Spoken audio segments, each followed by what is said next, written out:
Well, greetings and salutations, everybody. Welcome to the first installment of our new weekly program here on Fridays called The Weekly Hero. You know, there's a whole lot of stuff that goes on in the world of superhero movies, superhero TV shows that I thought it would be good to have one, half hour to 45 minutes a week that we can sit here and recap all the biggest news from the world of movies and all the biggest news from the world of television show in the world of the superhero comic book genre.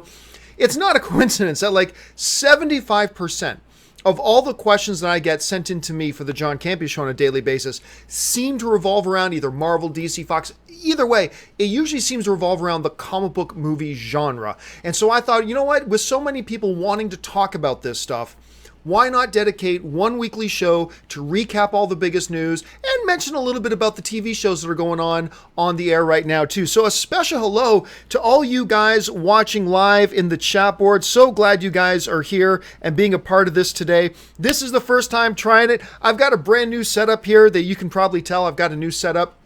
I had some people mentioning that they weren't real thrilled with the quality of video camera I was using for the John Campea show, so I thought I would move things around a little bit. This isn't the final version of what my little studio here is going to look like, but I thought I would try something a little bit new. So hello everybody in the chat board. So good to see you guys here. So here's how today is going to go. I've got a whole bunch of stuff from the previous week in the world of comic book movie news. Then I'm going to talk about a bunch of the comic book TV shows that are on. And then near the end of the show, what I'm going to do is I'm going to leave the last part of the show to just taking the questions from you guys who are watching live. Now, how will you get a question on live? Same as every other time.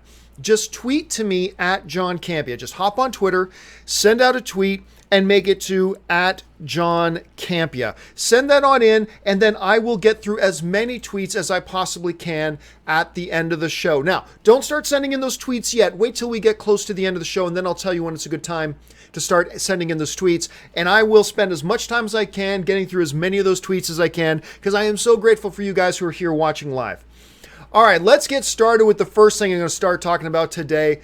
It's finally here in the home stretch. Just 6 days from now, the brand new Thor Ragnarok finally hits studios. We can honestly now say Thor Ragnarok hits theaters this week. And I could not be more excited about it. Last night, I mentioned this on the John Campea show earlier. I actually went and watched Thor Ragnarok for not second, but a third time. And now the reason I went for a third time is for a couple of reasons. Number one, because I really do enjoy the film. It's really fun. But the second reason is because my wife Anne is now back from Hong Kong, so I wanted her to have a chance to see it. We went, she loved it. She's been tweeting about it all day. She just loved that movie, had such a great time with it, and I did too. Now here's an interesting thing.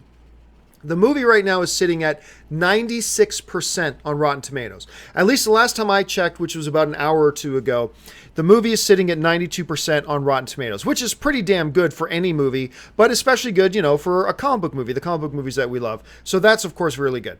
So that's sitting there. It's getting very positively reviewed. People are loving it. Audiences in Europe have now had a chance to see it. It's opened in a lot of theaters in Europe. I've been getting feedback from people over there that they are loving the film.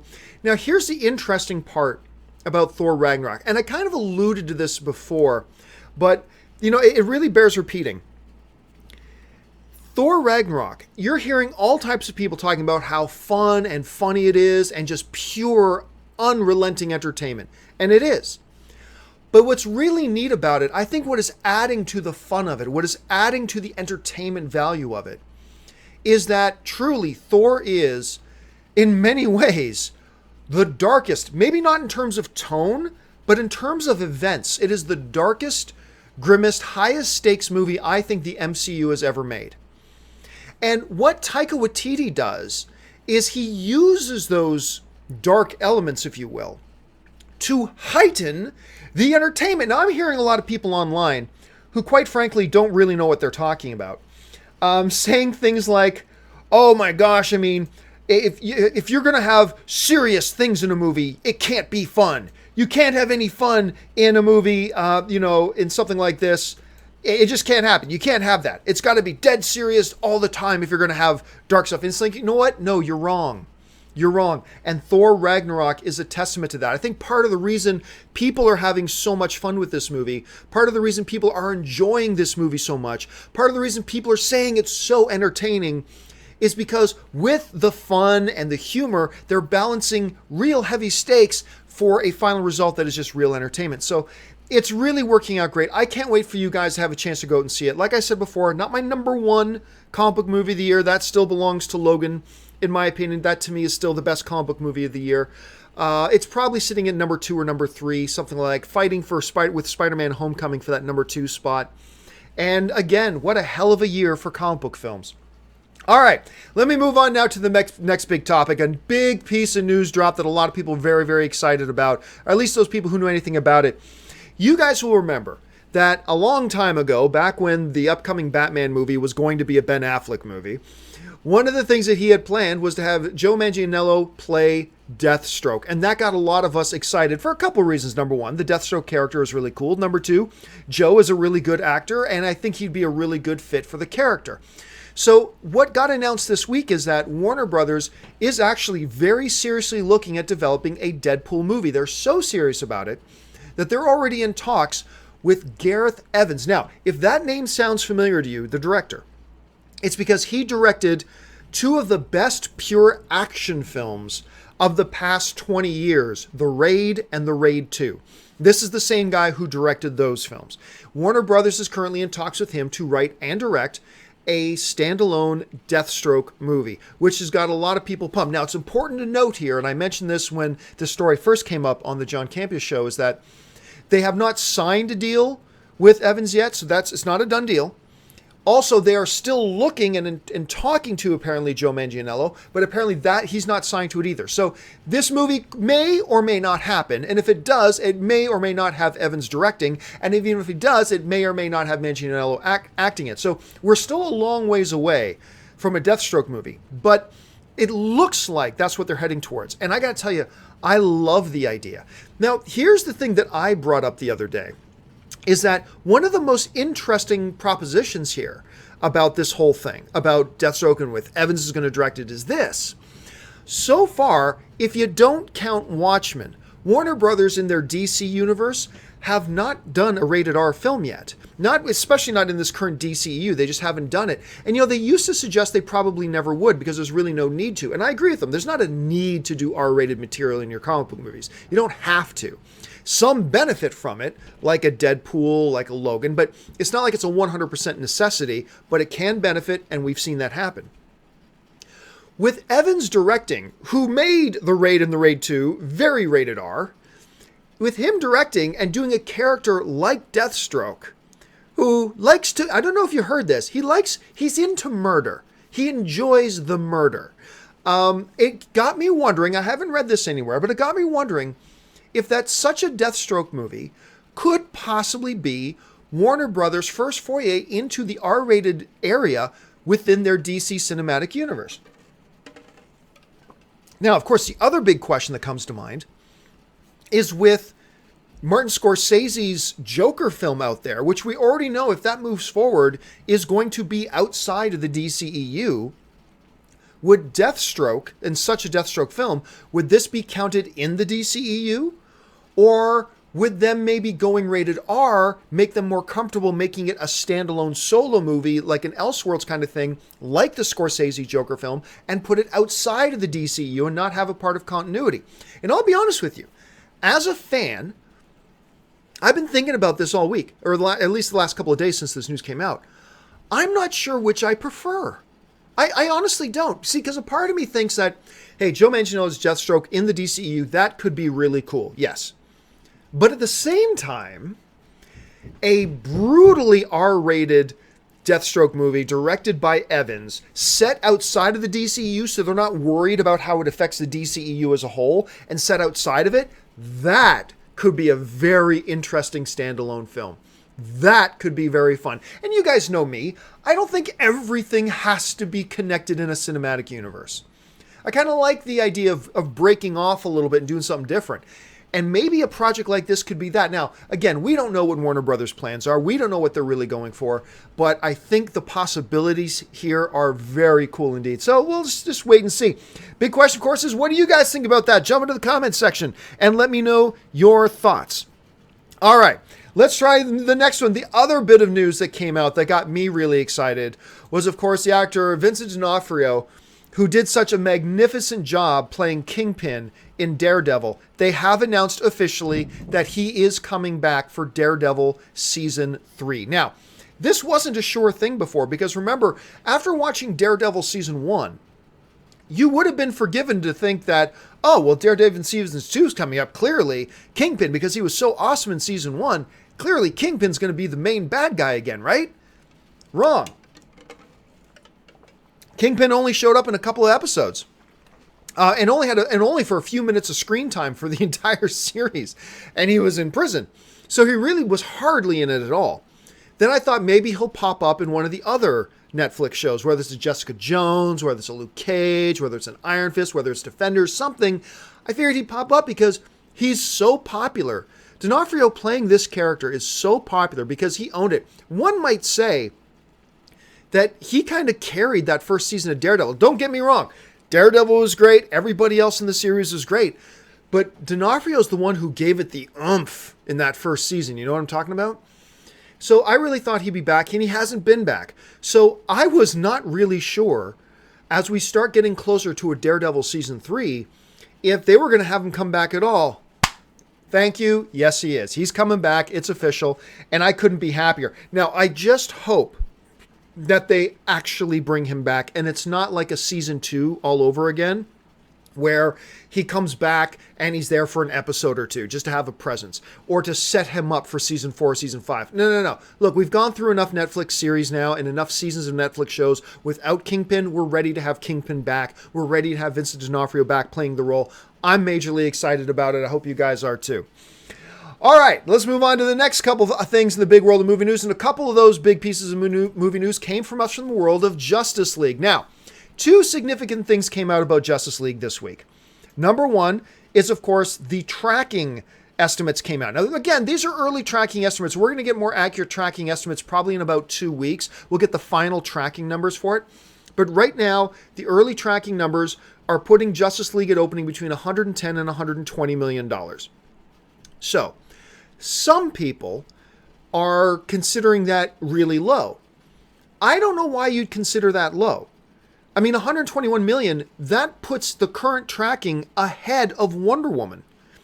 And Wonder Woman was the most critically and audience beloved DCEU movie so far. And right now, Justice League is tracking ahead of it. I think that's good news. Look, whether you're a big DC movie fan or not, you have to acknowledge that before Wonder Woman, the DCEU films have had a rocky road when it comes to their audience reception and the critic reception. And other than Suicide Squad, which I would make an argument that Suicide Squad actually overperformed, the DCEU movies underperformed. Batman vs. Superman made a ton of money. There's some fools out there who say, oh, Batman vs. Superman flopped. No, it didn't. It made, like, within a couple of reaches of $900 million. It made about $874 million. It made bucks, okay? It made a lot of coin. So it was fine. But, you know, I agree that a Batman vs. Superman movie probably should have done a little bit better than that, but it still made huge money. So understanding that the DCU films, up till this point, have had a bit of a rocky road with audiences and with the critics, I think coming in and saying that it's the early tracking numbers at $120 million, I do not know how you're not happy about that. I think that's good news. Now, here's even better news. The better news is this. I think right now a lot of the public's attention is on Thor Ragnarok, right? I think once Thor Ragnarok launches, and we're no longer talking about Thor Ragnarok opening, it's out, it's been in theaters, okay. I think then you're going to see a lot of the average movie film goers turn their attention more to Justice League. And I think by the time we get about 1 week out, when we get the 1 week tracking numbers on Justice League, I think we're going to see that 120 million go up. Now, it's not going to make 200 million opening weekend. It's not going to make 180 million opening weekend. But I think 150 million opening weekend is not out of the reach of possibility for Justice League. I think that should be considered a big success if it can hit 150 million. Now, after that, a lot of people say, well, John, how much do you think it's going to make at the box office overall? That's up to Justice League. I mean, you can get your opening weekend numbers based on your marketing. And I think the marketing's been very good. I've loved the trailers. So the marketing's been solid. But after that opening weekend, then it's up to the movie. Like, you guys know this. If the movie's great and the audience loves it and they spread positive word of mouth and the critics love it, if the critics can like it as much as they liked Wonder Woman, then it can launch at maybe 130, 140, maybe even as high as $150 million. And if it gets received positively, it could have really solid legs. On the other hand, if it gets the same reception as Batman versus Superman, where it's really divisive amongst fans and the critics generally don't like it, then it's going to have a hard time after that opening week. It's going to struggle a little bit after that opening weekend. But again, it's all up to the movie now. It's all up to Justice League. Now, the second big thing that came up this week and got a lot of people talking was the official runtime of Justice League. Now, originally, word came out that Justice League was going to be in at 121 minutes. That's 2 hours and 1 minute. However, we have now heard from the movie theater chains who have gotten the official runtime, and here's what the official runtime. It's actually less. It's 119 minutes. For those of you who may not have heard about that, the official runtime of Justice League is 119 minutes. Actually, if you want to be really specific, it's 119 minutes. 119 minutes and 53 seconds. So it is 7 seconds short of 2 hours. Just 7 seconds short of 2 hours. So that is the official runtime. 1 hour and 59 minutes and 53 seconds. 1 hour and 53 minutes. Anyway, sorry guys, I keep throwing myself off here. So yeah, it is 7 seconds short of 2 hours. 119 minutes and 53 seconds. And look, I've been talking all week about this, and I still see people online complaining about it's too short, it's going to be terrible now, it's doomed because it's so short. Again, I mentioned this on the John Campea show earlier. I'll repeat it here again. Look, guys, Guardians of the Galaxy was 2 hours and 5 minutes long.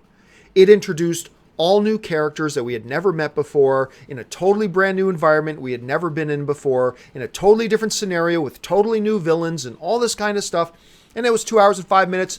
It was a great movie. The audience loved it. The critics love it. And it made a lot of money. It hit all 4 quadrants of big success. All right. Star Wars is the same thing. Okay. The first X-Men movie, same thing. I mean, tons of movies that are awesome and great and introduce new characters around the 2 hour mark. I do not know why some people are worried about that. Don't be worried about it. Justice League is either going to be good or it's going to be bad, because its content is good or bad. It's not either going to be good or bad because of its runtime. If it's not a good movie, stretching it out to 2.5 hours isn't going to make it any better. All right? I mean, let's just acknowledge that. It just won't. So let's say that Warner Brothers is going with the more killer, less filler kind of mentality, which I think is great. And Thor Ragnarok comes in at about 2 hours, and everybody loves it. Everybody thinks it's great. So don't worry about that runtime. But those are the two big things on Justice League that came out this week. All right, got a couple more things here. Actually, yeah, one more thing, and then I'm going to get over to the TV stuff. Couple of new trailers dropped this week. We knew where they were coming, but these are the first real good looks we've had at the trailers for both Cloak and Dagger and the Runaways. The Runaways, I'll tell you right now, my wife is so psychotically nuts for this show because Runaways is Anne is an avid comic book reader, and Runaways is her all-time favorite comic book. And I took a look at this trailer, and I got to tell you, I am really impressed. I mean, clearly, it has the budget of a TV show. Clearly. I honestly didn't think they were going to have the dinosaur. I honestly thought there was no chance they're going to put in the dinosaur in the show, but apparently they are. Now, does it look like a dinosaur that's being done on a TV show budget? Yeah, it kind of does. But that's okay. I know it's a TV show. I know they're working with much more limited budgets. I know it's on Hulu, for heaven's sakes. But I got to tell you, it feels to me that they are nailing the spirit of Runaways. I watched that trailer, and I'm telling you, I felt like it really was the pages of the comic coming to life. And it doesn't hurt that, I'm going to switch between these things. It doesn't hurt that they seem to have really nailed the look of the characters as well. Like if you look at this sidebar here, And then we come back over here. Like, to me, it really feels like they absolutely nailed the look. Now, the look doesn't matter. Who cares about the look? The look is not going to make this movie better or worse, or this show, I should say, any better or any worse. But it's always kind of nice when they can get the look right, because it makes you just feel more at home as a comic book fan. Again, it's not absolutely necessary. If they didn't look anything like the comic book characters, I wouldn't think that's a detriment. But I got to say, when they do look completely right, it just makes you more instantly feel at home, right? Again, the show's either going to be good or it's going to be bad, and it'll have nothing to do with how the characters look. But I got to admit that them looking right just makes me instantly feel like, oh yeah, this is Runaways. I'm just curious, guys, are you guys been looking forward to Runaways? Or are you concerned that it's on a network like Hulu instead of like an ABC or something like that? Let me know your thoughts in the comment section. I'm dying to know. All right, now with that stuff out of the way, I'm going to do a quick run through on this week's, the episodes of the superhero comic book shows that have hit on air this week. Just going to touch on them briefly. I'm going to talk a little bit more about Supergirl, but I will for a second. Plus, I'm going to crown a best of the week. I'm going to crown one episode this week as the best episode of the week. And my best of the week might surprise you, only if you haven't read the show notes. First up, a show I have become very impressed with, which is The Gifted, the new X-Men, continuity schmontinuity, sort of X-Men universe show, The Gifted. Look, I was one of the guys at Comic-Con this year who, when I saw all the promotion they were doing for The Gifted, I thought, I bet this is going to choke. I bet they're not going to do a very good job with this. But then I watched the first few episodes, and I got to tell you, I'm on board. I'm on board with the show. I don't think it's like the greatest superhero show I've ever seen. Nothing like that. But it's a solid show, and I'm into it. I'm really digging the fact that they're going heavy into the analogy of social prejudices and the way that they're leveraging that. Now, I'm also a little bit biased because one of Anne's friends, Jamie Chung, is in the movie, or is in the show. So obviously I'm a little bit biased. But honestly, even if she wasn't, I'm telling you, I think this show is really solid. So now we got to this week's episode where we've been seeing like Polaris in there. She's been in prison, obviously, almost right from the get-go of the show. We've also seen Mr. Strucker is in prison there with her. We've been talking about them trying to get out. Finally, we get the prison break episode, right? We finally get them broken out. They run into that problem with a mutant that used to be a friend of theirs, particularly a good friend of Proudstar, and they run into him who can dampen their mutant abilities and all that kind of stuff. I thought it was a well-played out episode. Now, again, like I was saying about Runaways, Gifted, you can tell it's made on a television budget. This is not a show made on a feature film budget. Fine. Once you accept that and move on from that, I'm really enjoying it, and I like this week's episode quite a bit. I love the fact that you got, hold on a second, let me look up the actor's name here really quickly, because it's going to, the actor Chantil, who plays Eclipse. Am I the only one, when I look at Eclipse, I think, oh my God, it's Poe Dameron. Poe Dameron, everybody. Poe Dameron is in The Gifted and doing Star Wars. Like, tell me that you don't either instantly think that's Poe Dameron or that's his little brother.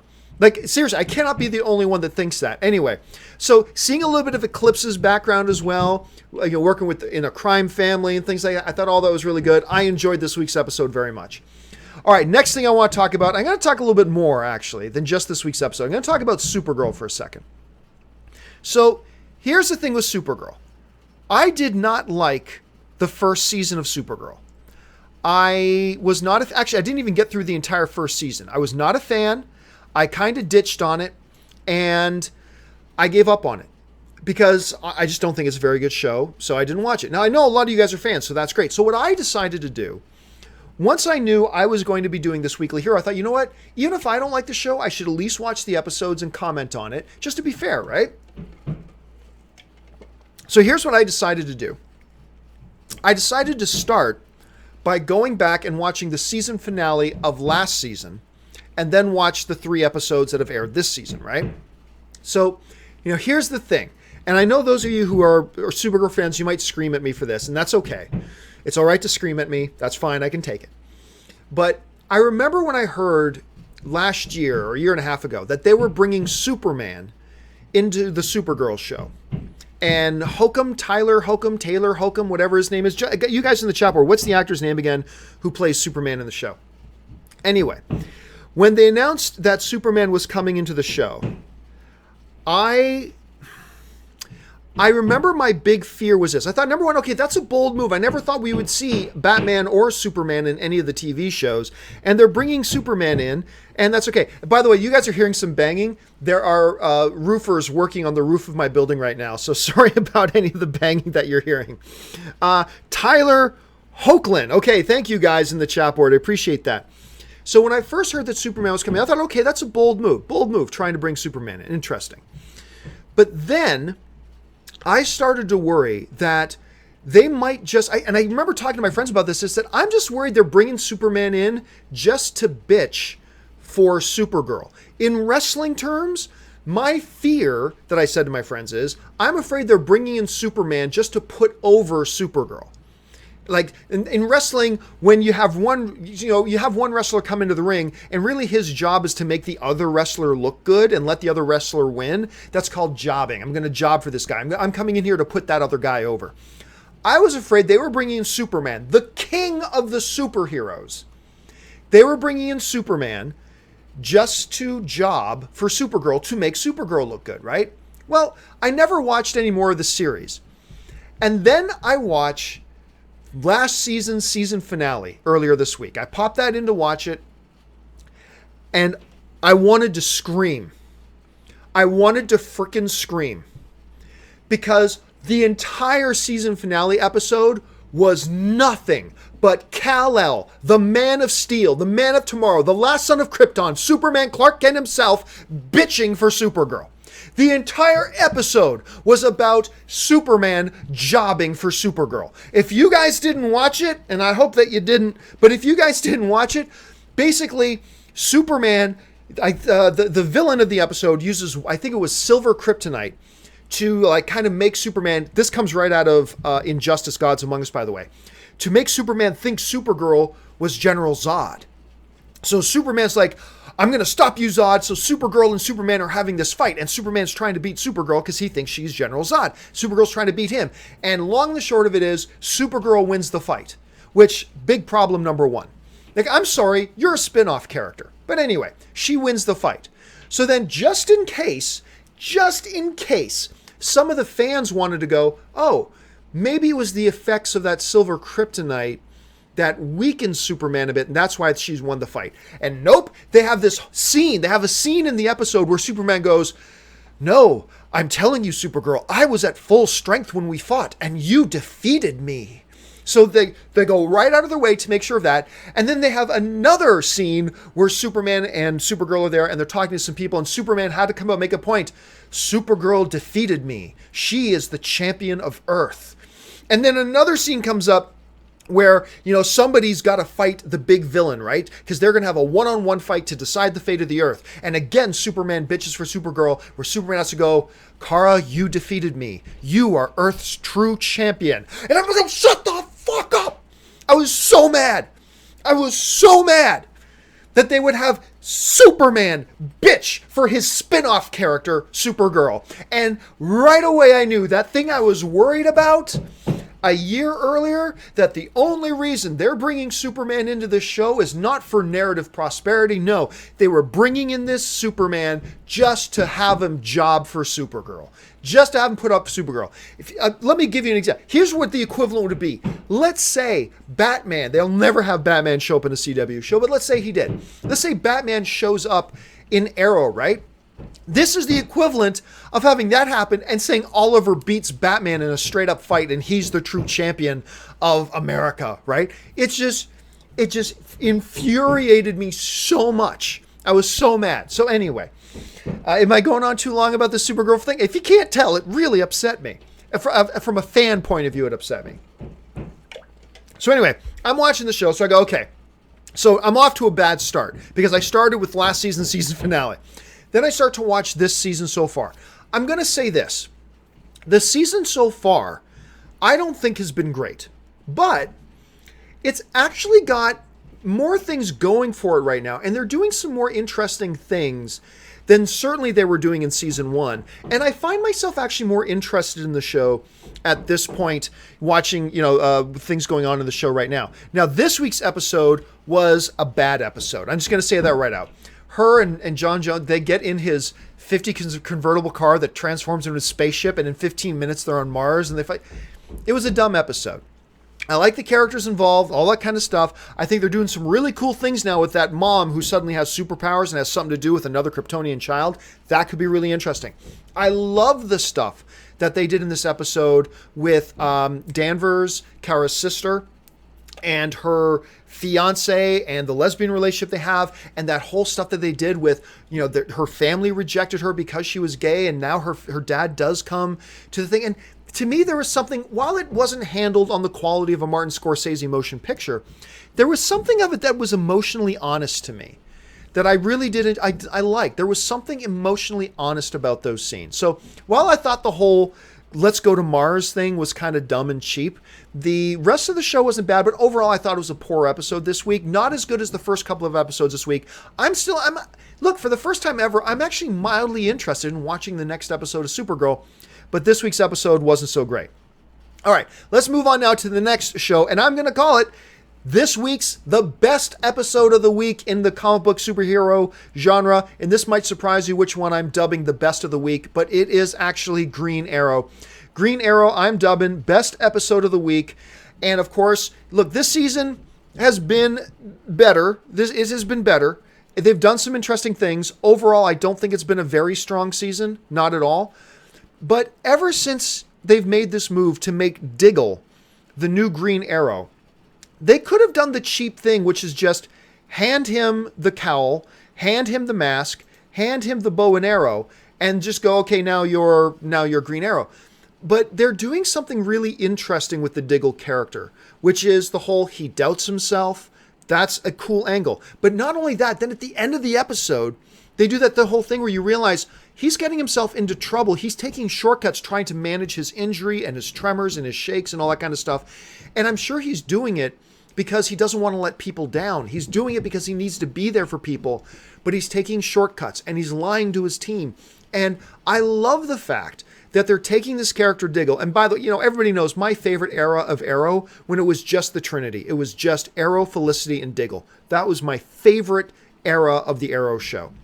So I'm a big fan of Diggle. So seeing him making mistakes, seeing him make not just mistakes, but making wrong choices.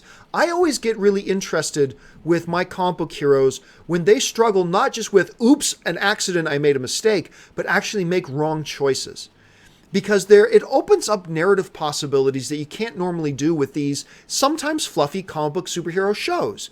And I think that the fact that they're introducing those types of elements into the show, I think that's fascinating, and because of that, I am crowning this week's episode of Arrow the best episode of the week.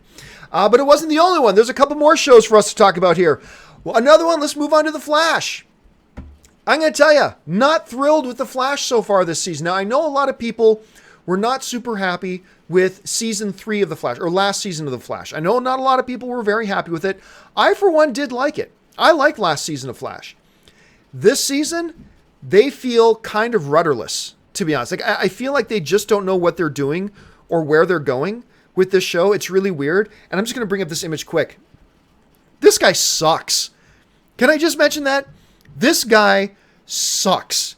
This character is awful. And I'm not talking about the look, because the look can be cool. You can get a guy who looks like this. Actually, it looks like somebody's rendition of Brainiac, to be honest. But anyway, you can get somebody who looks like that and do some really cool things, but he's just stupid. The character is dumb. And it's like, oh, I knew that if they brought Flash back from another universe, it would create this vortex that would affect a busload of people doing this, and this would happen, and this would... It's like, oh, come on. I understand. We're watching a TV show with a dude in tights who can run at the speed of light and all that kind of stuff. We have to suspend some disbelief. But there comes a thing of being too silly. And this week was a great example of being silly. The villain of the week was a girl who has good luck. The villain of the week is a character who has good luck. And when she experiences good luck, bad luck happens around her. Oh no! You know what? I'm going to call it. It's the worst episode of Flash I think they've ever done. I think it's the worst episode of Flash they've ever done. And everybody knows I love this show. And I know a lot of people poo-pooed on the last season. I still like last season. I don't care what you say. I liked last season. But I got to say, this season, they are off to a very weak start. Very weak start. And this episode, again, a girl has good luck and she spreads bad luck. Give me a break. It was like I was watching an episode of Final Destination. Like, oh no, that drip of water is going to happen, which is going to make that guy slip, which is going to make him throw his coffee, which is going to get in that guy's saw, which is going to cause sparks, and that guy's going to fall off his ladder and hit the baby in the crib.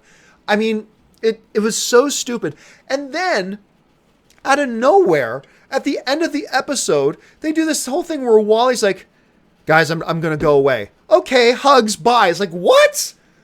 Like, if I decide I'm going to go take a trip or I'm going to move, I'm going to let people know, and then in 2 or 3 weeks, I'm going to leave. I'm not going to just stand off, hey, guys, just decide I'm going to go away. And everybody's like, oh, I guess so this is the last we're going to see of you then for a while. Bye. And then he's just, all of a sudden, he's just gone. Now, don't get me wrong. I don't mind the idea of having a few episodes without Wally. Wally could be a really solid character, but I feel like the writers of the show, even when the show is firing on all cylinders, I feel like the writers of the show aren't quite sure what to do with Wally. I feel like they just don't know where to put him. You got this character who's a really good kid. He's got remarkable powers, close to that of the Flash. He's Kid Flash. He's all excited. I mean, as Joe's long lost son, there are many narrative things you can do with him. But I just feel like the writers haven't figured out what they want to do with him or where he fits. So while I just said it is pretty stupid the way they handled his departing, and it is dumb the way they handled his departing, I think it's probably not a bad move for them to go, you know what, let's just take Wally out of the equation for now.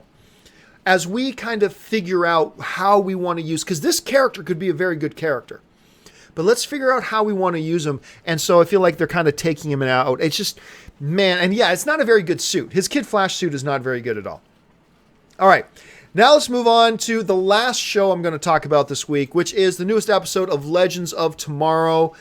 The first couple of seasons, I'll say this for Legends of Tomorrow. It's a show that I would watch and go, okay, this isn't great, but it's just interesting enough that I'll watch the next episode. And then I watch the next episode and go, well, that wasn't great, but I'll watch the next episode. And then I watch the next episode. And again, oh, that wasn't great, but it's just barely interesting enough that I'll watch the next episode. This season is starting to lose me.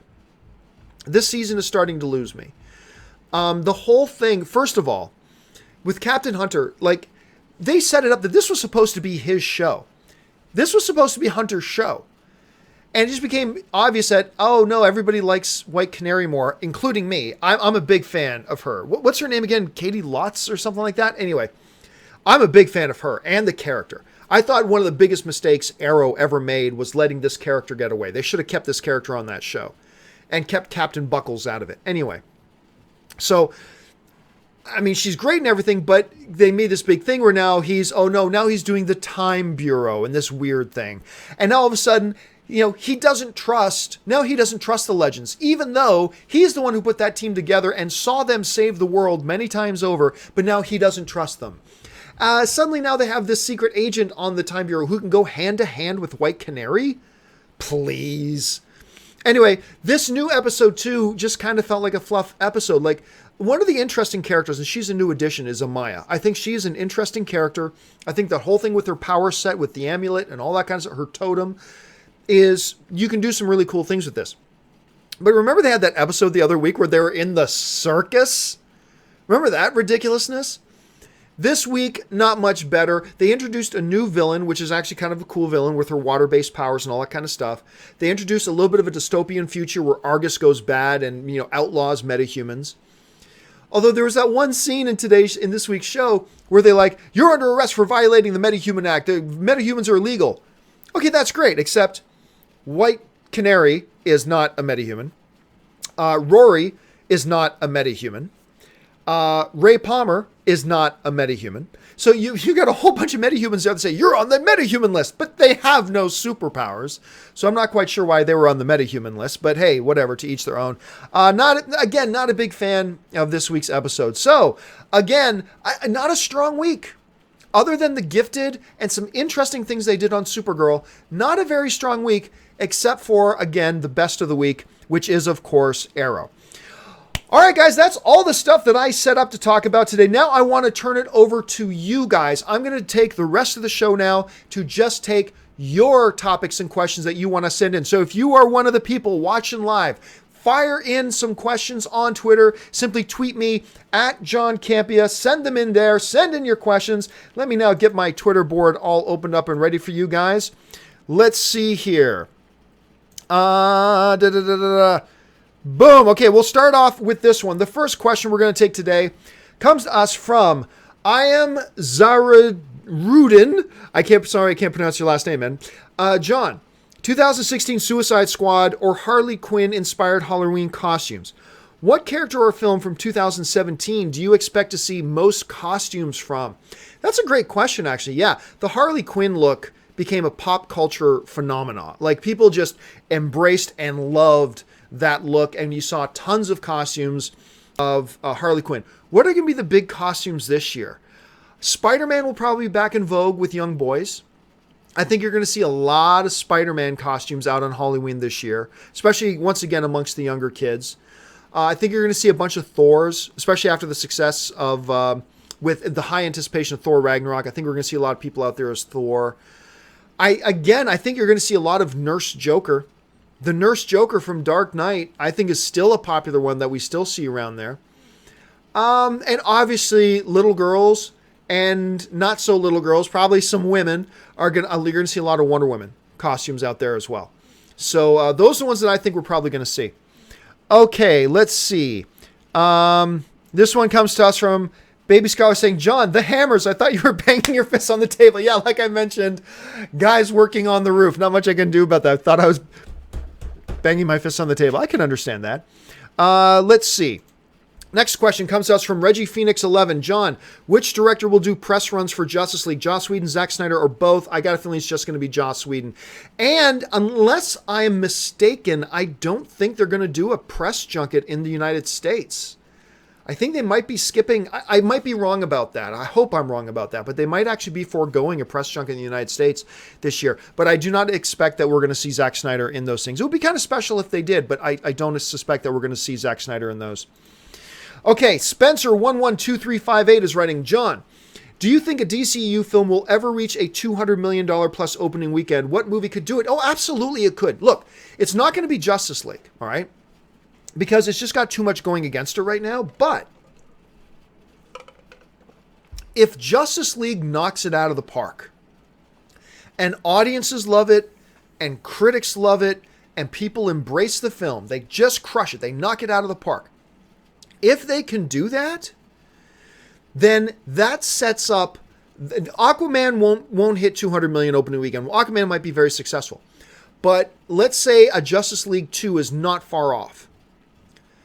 Then you start setting yourself up for success. Because if Justice League crushes it, now you've got two back-to-back successful audience, critic, and box office DCEU films.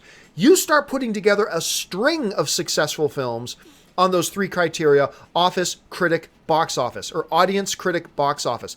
You start putting together that kind of success criteria with a back-to-back movies. Now you've got a little thing we call in sports called momentum. Now you've got momentum. So no, Justice League won't hit 200 million opening weekend. But and Aquaman probably won't either. But Wonder Woman 2? That might. Next Justice League film, depending on when it comes out or whatever, that could. So yes, it's all dependent on them building some momentum right now. Because unfortunately, in terms of critic, audience, and a little bit of box office, they built negative momentum for a while. You know, Man of Steel, I think, is a masterpiece, whatever, but a lot of people didn't like it. Fine.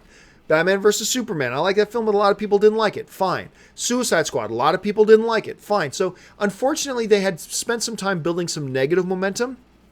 But now with Wonder Woman being a success, if Justice League can now back-to-back that, now you start getting positive momentum, and that could snowball into success for future films. So will we ever see a DCU movie hit $200 million? It's absolutely possible, but it's all hinging on Justice League being a success. Because if Justice League is not a success, it's going to kill whatever positive momentum Wonder Woman had going for it, except it's going to be an even bigger disappointment because this was Justice League. This is the one everybody's been waiting for, where you get all these heroes put together. This is what they've been waiting for. It's going to be a hard hole to climb out of if this one doesn't succeed. I think it will succeed, but I'm just saying if it doesn't succeed, it's going to be a hard climb out. All right, we move on to the next question. This one comes to us from Beau Poncelet, who writes, "Hey, John, big fan from Belgium." Well, thank you. "Can Zorro be labeled as a superhero? And can we expect a new movie soon? Keep up the good work." I heard rumors about some people kicking around a spec script for Zorro. So I wouldn't be totally shocked in the next... I haven't heard anything official or anything solid, but I wouldn't be shocked if in the next few years we didn't get a new Zorro movie. It's possible. Would I consider Zorro a superhero? Well, he's basically the Batman of his era, right? Zorro was Batman. This rich dude who puts on a mask and fights crime by night, and although he also fought it by day. Master in combat with the sword and all that kind of stuff. He was very much Batman of his day. And if we consider Batman a superhero, why not? Sure, I'll put Zorro under the category of superhero. I'm not going to argue anybody who thinks he's not. That's fine. But yeah, I'll put Zorro under the category of superhero. Okay, let's get this. Jordan and Solis writes, Jordan Solis. I don't know how that's written, but how you doing? John, do you think Justice League 2 was 2 hours to hold more screenings per screen? No, I don't. Because look, having more screenings per screen,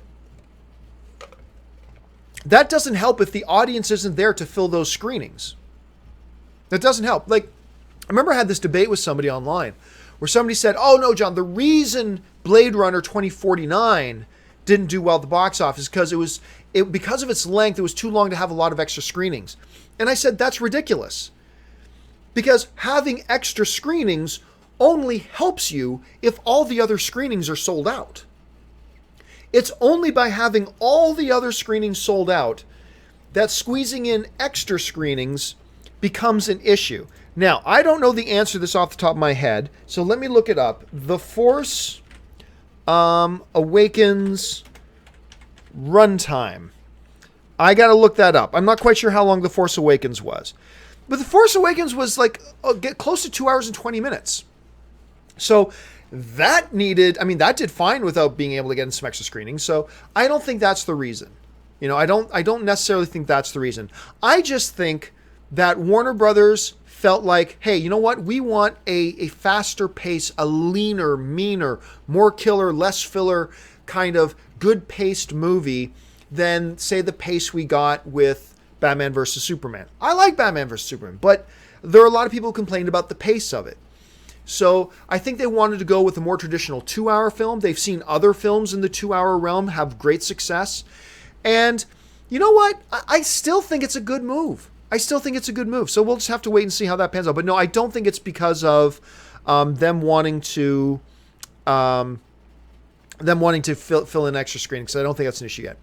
Okay, next one. Will Coleslaw writes, Joe Manganiello just tweeted a pic of the Deathstroke mask prop. Thoughts? Oh, I didn't know he did that. That's okay. If he did, remember we were talking a little bit while ago that he has not signed on yet. Maybe that's his way of telling the world that he is signed on yet. I will have to look into that. Thank you for letting me know.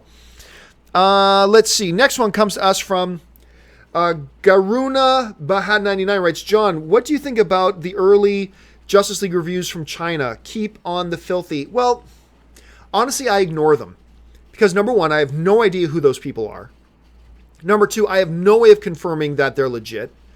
And number three, even if I did know who they were, and they are legit, they didn't see the movie, they saw the first 30 minutes. If we're talking about the same thing, apparently somebody showed the first 30 minutes of the film.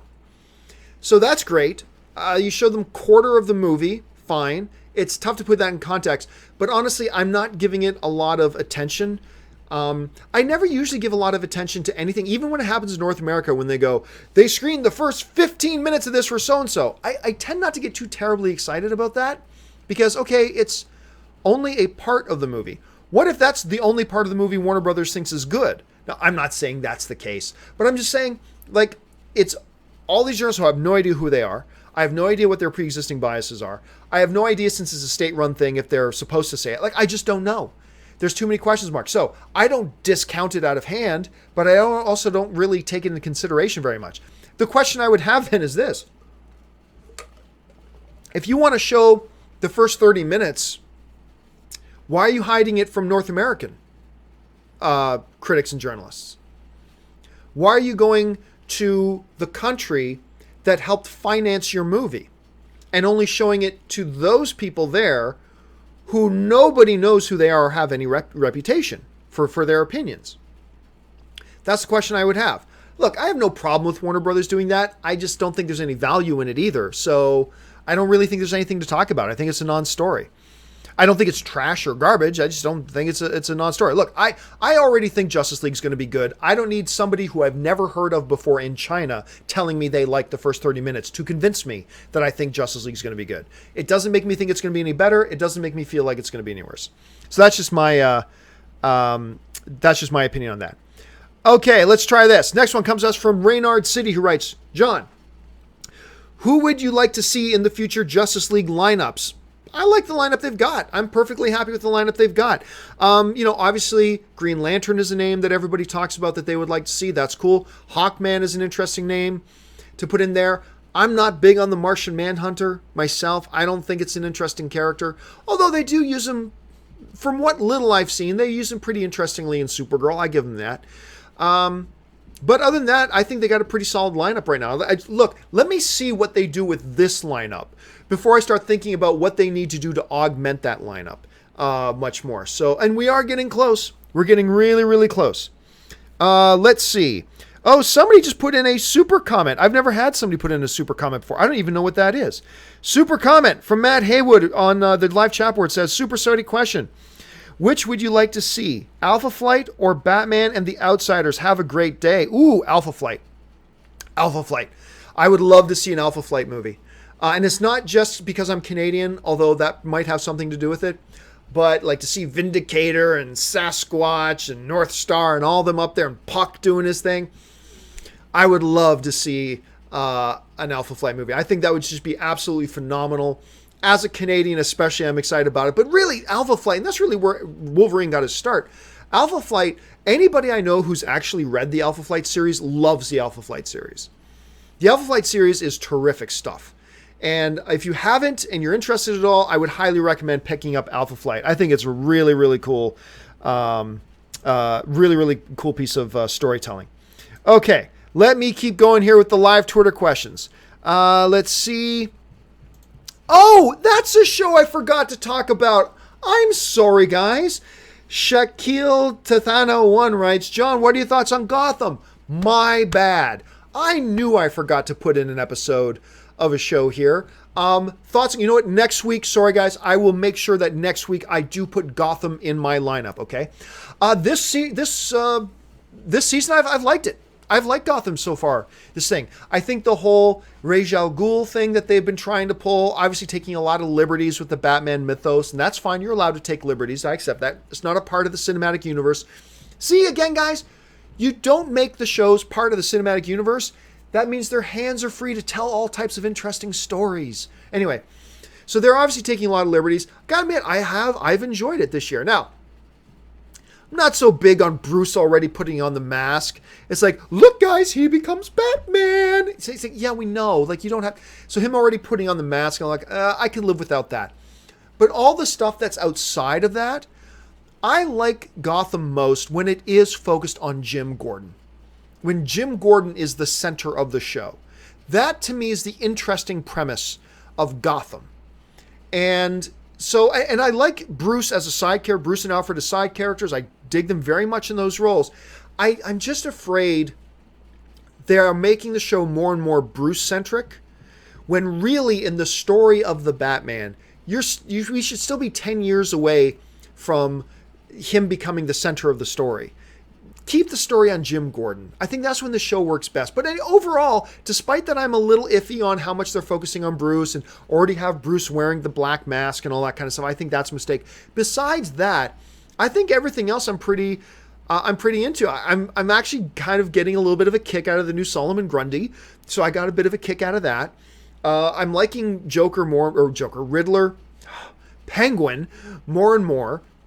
I like the whole fact that we've got the daughter of Falcone is now in town. I think that it opens up some interesting possibilities. So I'm digging it so far. And again, my apologies for not including Gotham on my rundown list. I will make sure I have that on next time. All right. I got a few more minutes that I can go through things. Let's see. This one comes from Or Bolarin, who writes, John, best superhero show of the last year? Of the last year, I'm going to go Gifted. There, boom. The Gifted. I'm going to say The Gifted. Oh! Or Legion.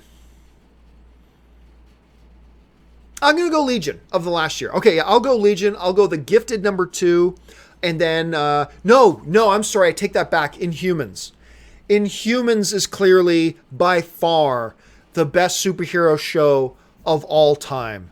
Is that gone now? Has Disney officially buried Inhumans? How bad was that?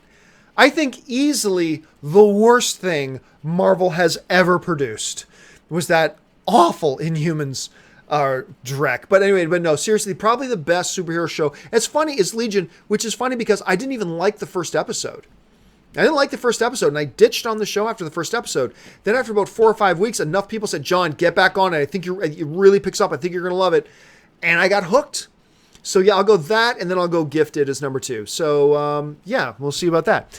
Let's see. Next one comes from us from Taylor Made Fly 88. Says, John, do you think that they will play the Man of Steel theme when Superman shows up in Justice League? I hope that. Oh, absolutely.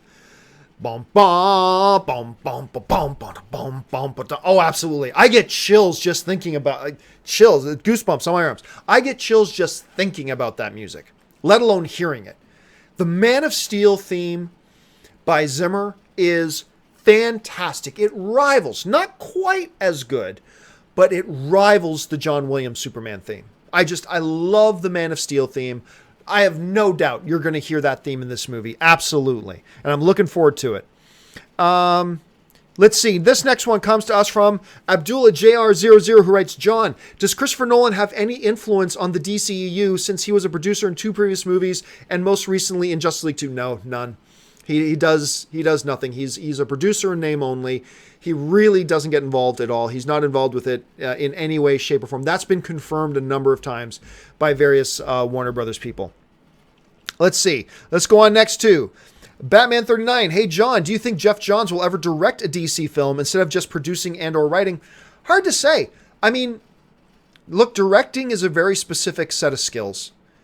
And just because you're a great actor or just because you're a great comic book writer, that doesn't mean you know how to direct a movie. That doesn't mean you know how to work with actors to get the best performance out of the actors you can or handle an overall strategic narrative. It's a different ball of wax. I will say this, though. I'd be totally open to Johns trying directing.